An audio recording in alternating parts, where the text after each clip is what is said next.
CNN has now confirmed developments that were first reported earlier this hour by the New York Times, and they are huge. Federal investigators served a search warrant today at former Trump attorney Rudy Giuliani's New York City apartment and potentially seized electronic devices belonging to the former New York City mayor and Trump confidant.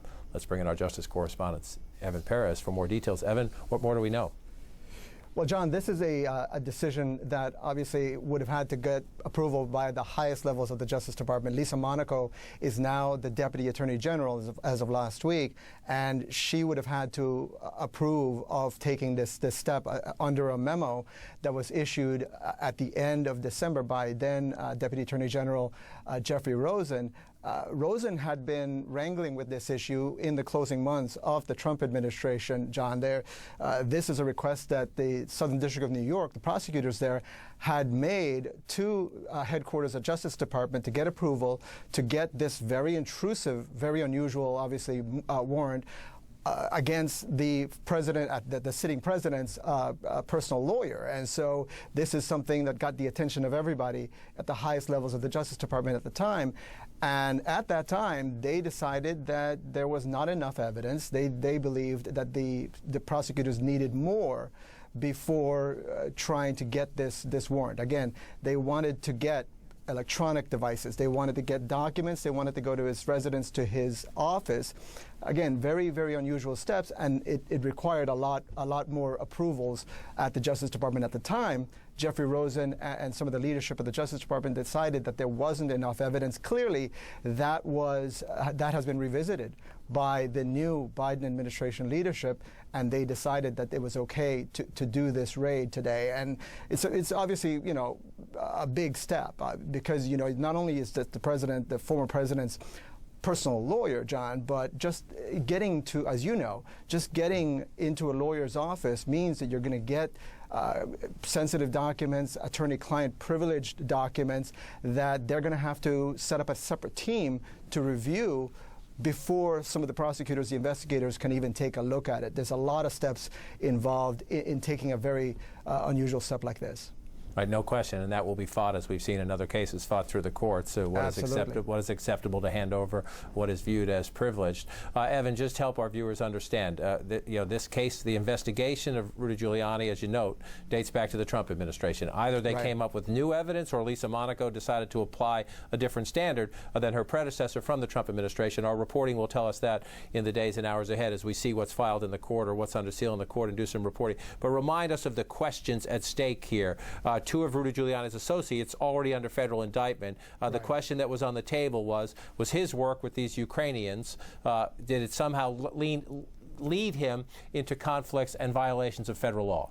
Right, exactly. And the law in question is the Foreign Agents Registration Act, FARA. It's a law that has been problematic for the Justice Department. They've had some trouble getting convictions on them. And frankly, just, in the Mueller investigation, kind of came back in vogue. The Justice Department now has an entire unit set up to do these types of cases, to go after people who are representing foreign governments and aren't registering as they should with the Justice Department. The question here, John, will be, and I think one of the reasons why some of the leaders of the Justice Department had some trouble with this, was Rudy Giuliani acting on behalf of the Russian government or the Ukrainian officials at the time that he was doing some of the stuff that he was doing, or was he acting as the president's lawyer?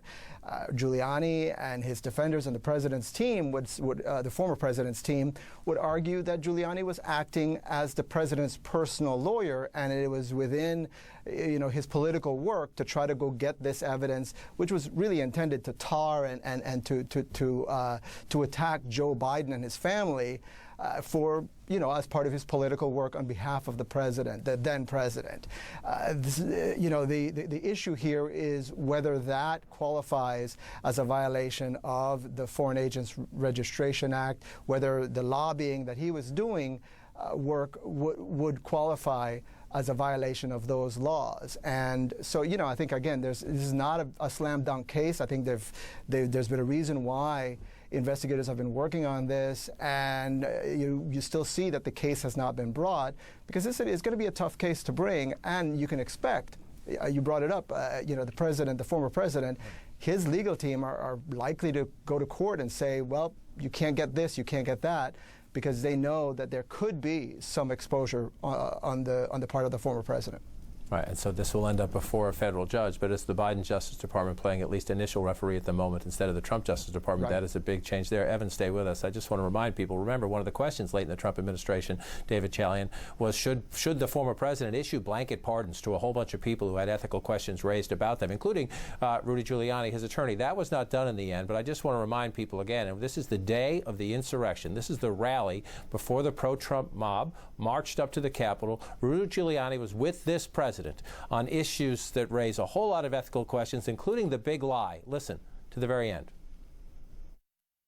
So, over the next 10 days, we get to see the machines that are crooked, the ballots that are fraudulent, and if we're wrong, we will be made fools of.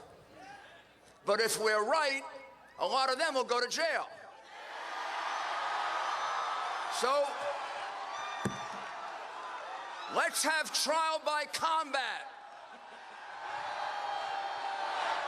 I'm willing to stake my reputation.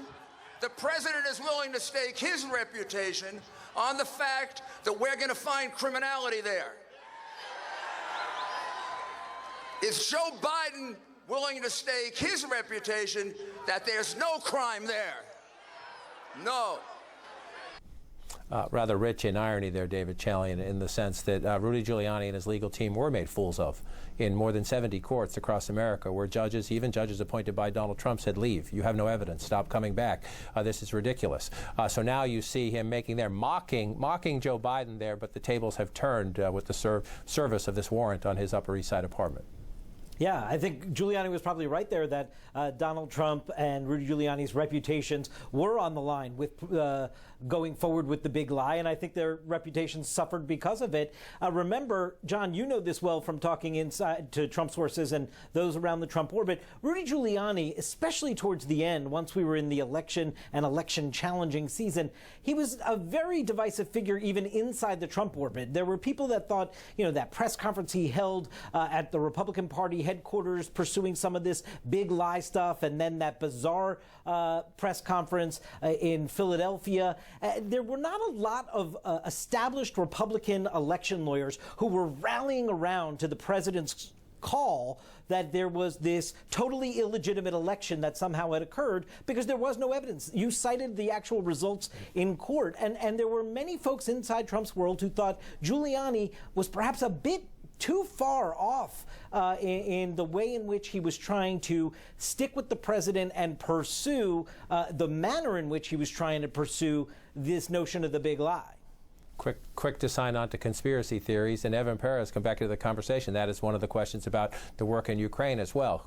Quick to believe people who had sordid reputations, in this case, reputations with Russia. Walk me through. This is a new Justice Department, as you just noted. How do they handle, what are the rules in place about handling an investigation of such enormous political sensitivity? Look, I think this is a very cautious Justice Department. Merrick Garland is a former judge, and we've already seen some of the impact of having a judge who takes his time to make decisions. And look, that's not a bad thing, and it's not a criticism. Certainly Bill Barr was known to come into meetings, sometimes already had his mind made up. Sometimes, on bad information, he would make decisions very quickly. This Attorney General is somebody who is a lot more careful, and so you have to believe that there was a lot more that went into this before this was approved. Right, given that caution, it tells you something that the warrant was served.